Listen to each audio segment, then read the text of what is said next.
Իսրայելը օկուպացված Արցախի տարածքում ունի իր գործակալական մեծ ցանցը։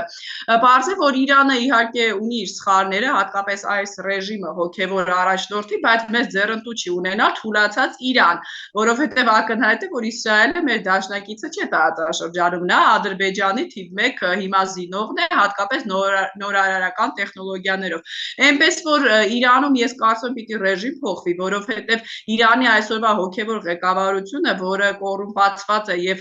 ես դրա մասին խոսել եմ, մի հսկայական բուրգի ղեկավար է, միլիարդավոր դոլարներ ունեցող, երկրում կեսամակարդակը 10 տարվա ընթացքում 4 անգամ նվազել է, այսինքն մարդիկ գնալով վատ են ապրում, մենք տեսնում ենք, որ